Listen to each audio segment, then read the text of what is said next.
Hey everybody, Lee Blue here. I'm the founder of DoubleStack, and I can show you how to build a six-figure web design business that you can run on your own. And the thing that I wanted to talk to you about today is the difference between repeat business and recurring revenue. And to get that six-figure web design business, it's really important to understand the difference between these two things. Because one of the things that I do a lot is kind of one-on-one phone calls with people who are interested in, kind of taking things to the next level, like finding clients that are these high-ticket, long-term clients, kind of upgrading from these one-off projects. And sometimes I was like, well, do you have any recurring revenue coming in? And a lot of times the response that I get from that is, oh yeah, I get a lot of repeat business from my clients. Whenever they need something, they come back and, if I build them a website and then they need business cards, they come back to me for the business cards or, whatever the needs may be. Whenever site updates need to happen, they call on me for that too. And it's important to understand that that's not recurring revenue, that's repeat business. And so I want to go through three different distinctives about what all that means, because it's not just a title thing or a labeling thing. It really reflects a core fundamental structure behind your business, like your core values, like who it is that you are, like what does your business really stand for, is reflected in the difference between recurring revenue and repeat business. So the three big things that I wanted to talk about right now: cash flow, the consistency of your cash flow, your market position, and your pricing, your overall pricing. Those are three big ticket items, right? Like those are things that you really want to figure out in order to get to the point where you're building the agency that you want. So the thing about repeat business is it boils down to leadership. Like, who is leading the project? Like, are you sitting around on the sidelines waiting for your clients to come and tell you, hey, I need this new thing, and then I'll hire you for that? Or are you in a position where you're looking after your clients and providing leadership and saying, hey, here's the thing that you should be doing next? And that's fundamentally the difference between repeat business and recurring revenue. If you're sitting on the sidelines and you're waiting for the client to hire you for the next project that they're looking to fulfill, you're in the repeat business road. And really what that means is the client's leading the project. They're the ones thinking of the ideas, figuring out what they need to do next, and then coming to you because they know that they can get good service and, high quality, output from the work that you produce. But it's on them to figure out what to do next. The other side of the coin is, well, what if you come to the table and you start making a suggestion? Or what if when you first meet the client, you put them on the road? Like, here are all the things that we're going to need to do. First, we're going to set up your website. We're going to put these tools in place. Then we're going to start using these tools on an ongoing basis. And that's why you are able to onboard additional clients or get more calls on the calendar or more customers to the door, more traffic on your site, like more revenue. Those types of results would be coming because of your recommendation. And the reason that that's so important is because what if you raise your price, right? Like what if you get better at what you do, you work faster, whatever it might be, and then you raise your price and suddenly the client calls you up and says, hey, I'm looking for an update to my website, or I'm looking for whatever the next thing is, the repeat business thing, but you're more expensive now. What are they going to say? Are they going to say, oh, well, that's out of my price range. I wasn't looking for that. I need to find someone who will do what you used to do, but charge what you used to charge? Those kinds of things. Like, are you replaceable? Are you kind of plug and play? Or are they constantly looking to you saying, hey, what do I need to do next? What's the next step here? Where are we going? Keep the leads coming in, that kind of a thing. Because if you're the latter, like if they're looking to you for what do I need to do next, then, hey, Heather, it's good to see you. It's a really important topic. I'm glad that you said that. Heather said, hey there, great topic. So if they're looking to you for leadership, like what do I do next? How do I get the most leverage out of my website? How do I make this landing page convert higher? How do I nurture my email list? Should I be how do I prune the list? What do I do? If they consistently look to you for that and you're providing that level of leadership, you're not replaceable. You can charge way more.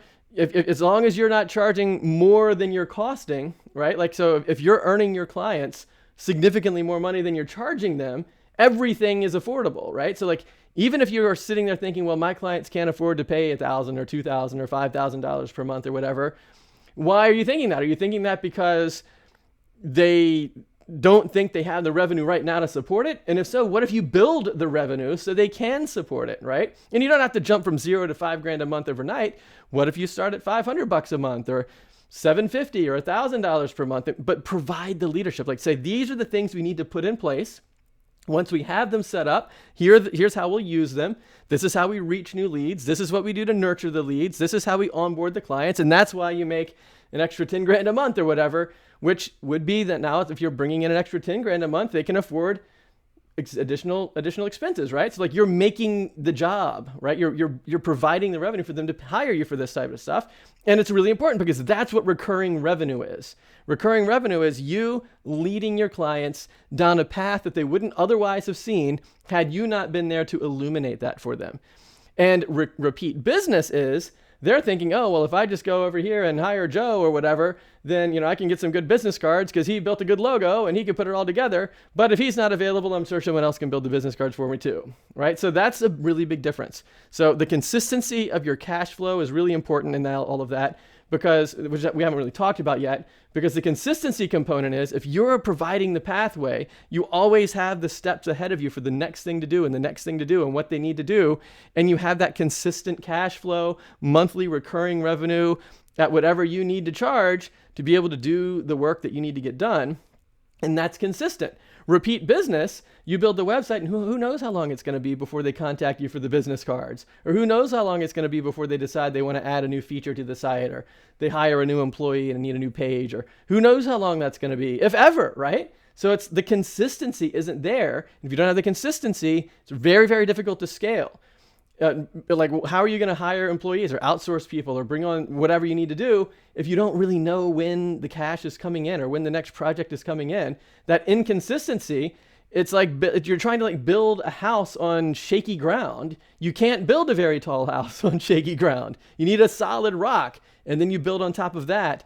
And that's really a key to scaling to these higher income goals, because what we're talking about is high ticket consulting. How do you get to high ticket consulting? Now, if you're fine just making 35 or 40 or 50 grand a year, and you just want to cap it at that, then what we're talking about doesn't necessarily make that difference. But if you want to scale up over that, like if you want to get into 75, 80, 100, 150 grand a year with a business that you can run on your own, you're going to have the consistent cash flow. And then when you're ready to scale beyond that, consistency is even more important because now people are counting on you. And recurring revenue is where you need to be. That's not the same thing as repeat business. So that's the consistency of the cash flow part. Market position is another thing. If you're relying on repeat business and you're positioning yourself as just a person who builds websites and does branding and builds logos and letterhead and whatever else, all the different things that you offer, well, are you the only one in the world doing that? Everybody does that. Like everybody offers those same things. And so if you're out there and even if you do a really good job, but for whatever reason you're not available or whatever, then people can just replace you. You're hot swappable. Like you don't have to keep working with the same person, because what the client really needs is just someone to implement the stuff that they need. And they're not really looking for anyone to provide any direction. And so that makes you replaceable. And it also puts you in competition with everybody. And when you're in competition with everybody, you're going to have to keep your price down. And if you keep your price down, how are you supposed to hit these higher income goals? Where like most of the double stackers that I work with usually at least double their price, maybe even like 10x their price in order to be able to hit the higher income goals, which is where you want to be, right? Like what are you even doing if that's not what you're wanting to do? So the idea of market position is really critical, because if you're just waiting for a repeat business to come in where people say, oh yeah, I've got this next little project. You did a good job the last time. Can you do it again, the next time or whatever? If you're not there, it doesn't matter that much. They can find someone to swap you out with. Or if you raise your price, which is the next thing, the final thing is what happens if you raise your price? What happens if you get better at what you do? What happens if you feel like, okay, I've been in business now for 3 or 4 years or 5 years or 10 years, or what if you have all kinds of experience in other industries and you want to leverage that, but you market yourself by saying, I build websites and branding, and you say all the stuff that everybody says. So one of the things that I do quite often is I'll review websites for web designers and we'll talk about it and say, well, let's take a look at your website, see what you're saying. And I'm going to come at it fresh, like as if I don't know you at all. And I'm going to land on your site and I'm going to see, can I tell if you've been in business for 10 years or 10 minutes? It's like, how do I tell? Like, what are you going to say that makes me understand that you're a consultant that drives results, as opposed to just a jack of all trades web design person who can just do anything I ask, right? So that's the difference. And that has everything to do with your pricing as well. Because if you're going to charge more, but you're going to be positioned like everyone else, then you just price yourself out of the market. Like you can't win clients like that. You might win interest. Like if people look at the website and all that other stuff and say, okay, well, this is a cool looking site and nice portfolio and all these other things. So maybe I'll give this person a call, and then you meet with them, but then you say the price and it's like 10 times more than they're expecting. Then they're like, what? I can't, what are you talking about? How am I supposed to afford that? That's way more. Like, I've got to go find someone else. This is way out of my budget. And that's the big problem, right? So like, you can't raise your price because you're competing with everyone. You're not really offering a distinctive service, and you're not really even telling the clients. Like, you never get to the point in the relationship where they understand that you actually can offer real consulting services, like business development services, because they just get stuck on the facade of, is this person just starting out or are they not? It's like everybody says the same thing. And so when you go to raise your pricing, recurring revenue is the secret, because, not because of the recurring revenue all by itself, but because of what it means about who you are, because of what it means about how you help your clients, because you're illuminating this path for them that they wouldn't be able to see had it not been for you. You are the light illuminating the path for them. Whereas on the other side, when you're just doing repeat business, they're the ones running the show. Whatever comes to their mind, they'll get back to you when they think of it. And then the last piece that I wanted to add onto this, to kind of wrap it all together, is you would never expect, like if you were to go to someone that you consider to be an authority in your life, like your doctor, for example, you would never go to your doctor and only show up when you wanted them to do a thing to you, right? Like you wouldn't say, oh, you know what? I think it sure would be nice to have a blood pressure test today. I think I'll just go for that. You don't do that. What you do is you go in with the symptoms of a problem. You say, well, I'm getting these headaches, or I'm tired all the time, or I broke my leg, or, what do I need to do to fix those problems? And if you're in the market of just waiting for repeat business, you're not set up in that kind of doctor framework where people aren't looking to you to solve their problems. They're just looking for you to get some stuff done that they don't want to do themselves, or maybe that they can't do themselves. And that's a really significant issue when it comes to pricing, because you want people to say, hey, I've got this business and it's kind of sick. Like it's not dead, but it's not performing at the level that I want. So how do I really get that to happen? Like, can you help me with that? And then you come along and you set up a plan and say, yes, here are the things we need to set up. Once they're set up, here are the things we're going to do. Once we're doing these things, these are the results that will be forthcoming. And when you get that to happen, suddenly you're high ticket, you're long term, you're producing results, and clients are looking to you for leadership, and they're valuing you based on the outcomes that you create because of your leadership.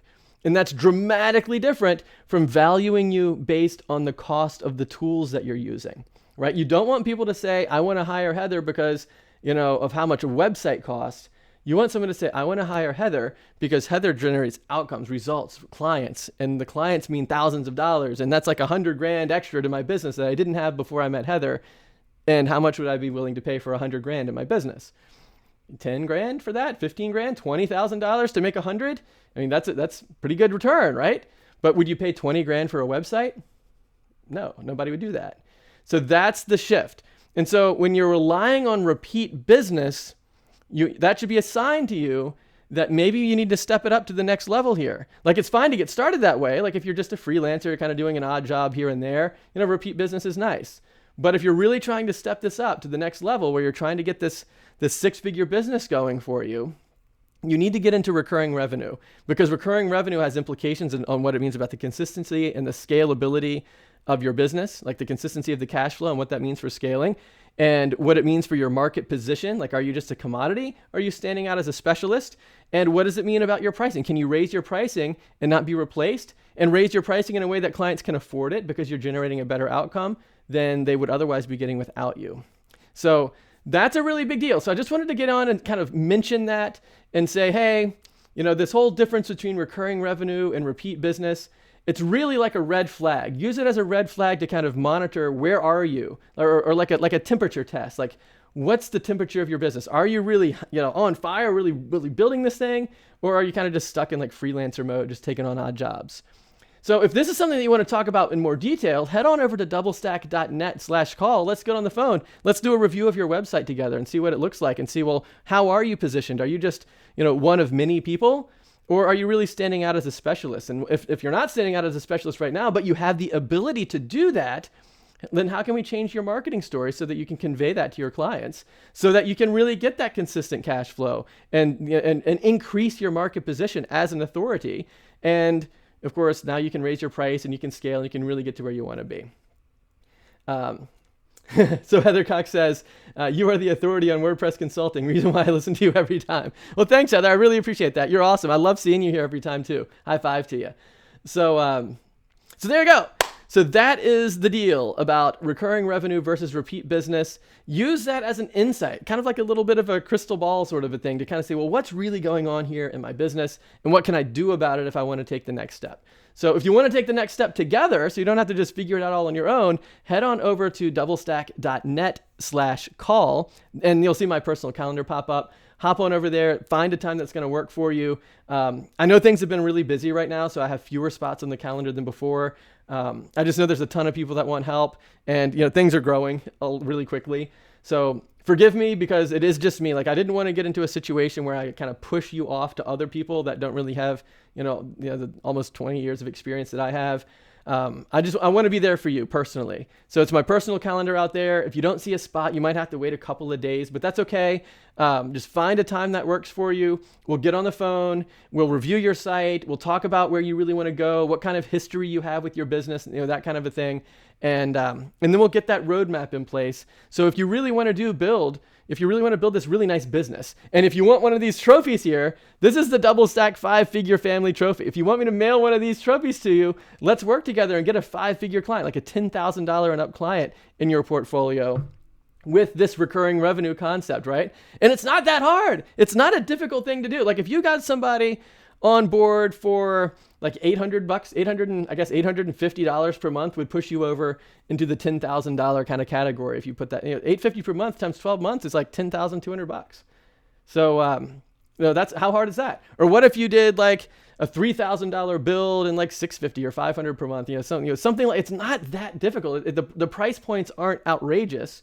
But it makes all the difference in the world with the stability of your business, the consistency of your cash flow, your ability to scale, your market position, your ability to raise your pricing, whether or not you're just a commodity versus a specialist. Like all of those things are kind of bundled into whether or not you provide leadership for your clients.